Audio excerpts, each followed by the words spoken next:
Excel 2010 vous permet maintenant de convertir très rapidement et très simplement des données monétaires. Pour cela, vous devez tout d'abord installer un complément, sur le logiciel Excel 2010. Je vais pour cela me rendre en haut à gauche et cliquer sur le menu Fichier.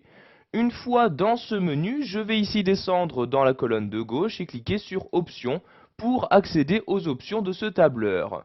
Une fois cette fenêtre-ci ouverte, je vais me rendre ici à gauche dans la catégorie complément comme ceci et je vais ici ajouter un complément, donc le complément outils pour l'euro. Je clique donc dessus pour le sélectionner et maintenant donc je me rends en bas de ma fenêtre et je clique ici sur atteindre comme ceci. Vous allez donc avoir ici cette fenêtre-ci qui s'ouvre. Par l'intermédiaire de cette fenêtre, vous avez la possibilité d'installer des macros supplémentaires. Donc dans cette vidéo formation, nous allons juste nous intéresser à la macro outils pour l'euro. Je coche donc ici la case correspondante et clique sur OK pour l'installer dans mon tableur Excel 2010. Une fois cette installation terminée, vous allez donc pouvoir maintenant utiliser donc la conversion monétaire. Je vais pour cela me rendre en haut et cliquer sur l'onglet Formule.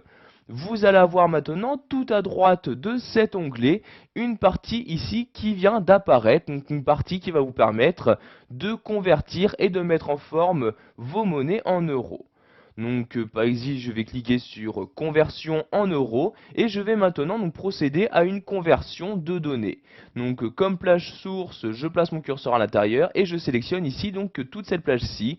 Donc je fais une sélection normalement comme ceci. Ensuite, je choisis la plage de destination.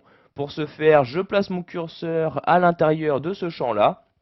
Et je vais ici choisir comme plage, donc cette colonne-ci, je clique dans ce champ, et en maintenant le clic de ma souris, je la descends, donc ici, encore une fois, tout en bas de mon tableau. Maintenant, je vais choisir donc de quelle monnaie vers quelle monnaie je souhaite faire la conversion.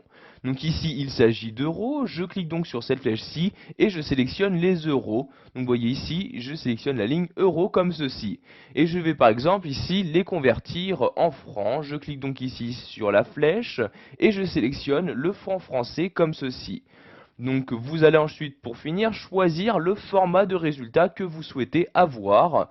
Donc pour l'instant vous allez avoir ici un résultat avec 2 décimales. Pour changer ce format, vous n'avez juste qu'à cliquer sur la flèche et à choisir le format que vous souhaitez. Donc vous voyez ici par exemple soit avec le symbole euro, soit ici écrit euro en entier.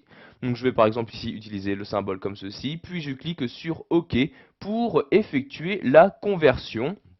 Comme vous pouvez le voir, donc pour chacune de mes données de mon tableau, la conversion a bien été faite. Nous allons maintenant voir que ce même outil vous permettra également de mettre en forme très rapidement une donnée en euros. Donc je vais par exemple écrire dans cette cellule-ci un chiffre, un nom. Donc je vais par exemple écrire 1456 comme ceci, puis j'appuie sur la touche Entrée. Donc vous pouvez voir que pour l'instant, il n'y a aucune mise en forme de ce chiffre. Si vous souhaitez donc que ce chiffre corresponde à une valeur en euros, vous sélectionnez la cellule, vous restez toujours dans l'onglet Formule, mais cette fois-ci vous cliquez à droite sur Mise en forme euro. Je clique tout simplement dessus et automatiquement cette mise en forme est adaptée pour les données se trouvant dans votre cellule. Vous voyez par exemple pour le nombre que j'avais écrit, il y a maintenant 2 décimales en plus qui apparaissent et il y a également le symbole euro qui est apparu. Pour finir, nous allons voir que vous pouvez faire une conversion sans pour autant l'afficher dans l'une des cellules de votre tableau. Donc pour ce faire, vous allez ici cliquer sur cette flèche-ci et sélectionner le type de conversion. Par exemple, ici, je vais toujours convertir 2 euros en francs, par exemple. Donc ici, je sélectionne 2 euros vers le franc français. Je clique donc ici sur cette ligne correspondante. Et maintenant, dès que je vais sélectionner une valeur en euros, donc comme c'est le cas pour cette cellule-ci, je vais automatiquement avoir la conversion qui va s'afficher dans le ruban. Donc vous voyez ici la conversion qui s'affiche dans cette partie-là. Si je sélectionne maintenant cette valeur en euros, vous pouvez voir que la conversion change également. Donc cela vous permettra de convertir très rapidement les données que vous souhaitez. Voilà, nous avons vu dans cette vidéo formation comment convertir des données monétaires à l'aide de votre tableur Excel 2010.